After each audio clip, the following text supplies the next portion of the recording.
So Pythagoras was one of the most influential Greek philosophers. He was before Plato, Aristotle, and most of the other major ones. And in fact, many called Plato himself, and many think today that he was very heavily influenced by Pythagoras. Of course, he also influenced mathematics and many other fields. In addition to this, many of the other Greek philosophers pre-Plato and Aristotle, and also during and post-Plato and Aristotle, such as Pyrrhus and Thales, well, probably not Thales, but Democratous, had a lot of influence. And you might be asking yourself, why did I name these three philosophers in particular? Well, I do believe that they share one thing in common, which is that they were heavily influenced by Indian philosophy. Now, this is a very bald claim, but it's not completely unprecedented. There's a 4th century source that says that Pythagoras did in fact travel to India, so this is not completely unprecedented. This source, however, was written years after Pythagoras' death, so it is not alone evidence. But let me further explain myself.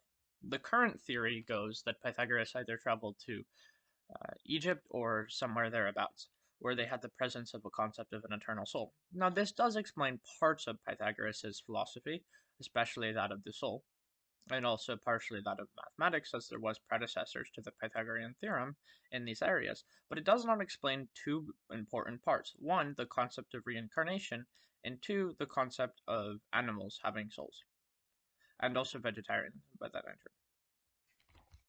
So, those things are not parallel. So what about the other theories? Well, the common theory for a while, before modern academia took precedent, was that he was influenced by the Jews. And this also is cited, as many sources say, uh, historians say. But this also fully doesn't explain. Unless you take some unorthodox opinions on early Jewish history, the Jews were not for the most part vegetarians, and they were not for the most part considering animals to have souls. Although quite possibly there was sects of Judaism that did, this would be another further revolution. So I propose a somewhat simpler theory, which is that they were influenced or traveled to India. Now, the most paralleled philosophy is in fact the philosophy that is present in India at this time, that being Samkhya.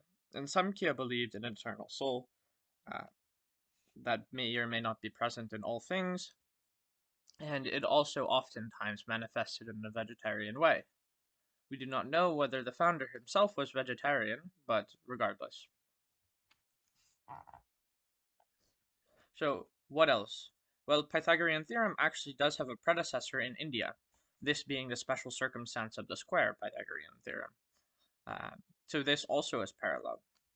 Of course, as you can see, vegetarianism, by that standard, is paralleled, and also the concept of this very dualistic worldview, or idealistic worldview, either one. Both of those are paralleled in India.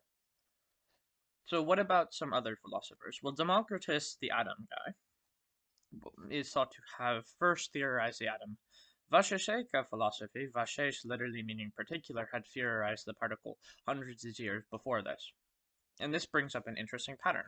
Both of these circumstances, there's about 250 years, 200 to 250 years in between these influences of these philosophers, which could be the time of intellectual diffusion. Now, this is actually further supported by the fact that they have the same exact elements for the most part, although Vaisheshika adds much more elements, but Democritus has only 4, that being earth, water, fire, and air. Vaisheshika adds 5 more, that being ether, atma, jiva, space, and time. Being a more logical atomism, this, of course, in my mind, and in many others' minds, is superior, but that's beside the point. Now, Pyrrhus is one of the most hardly known to have traveled to India. He traveled with Alexander and brought back some very interesting theories too. But this actually supports the other ones, as there's also a 250-year gap between this advent of Buddhism and Pyrrhus's Stoicism, which is thought that he was heavily influenced by that or Ajivika, or possibly another Stoic-esque Indian philosophy, as there is quite a few of them.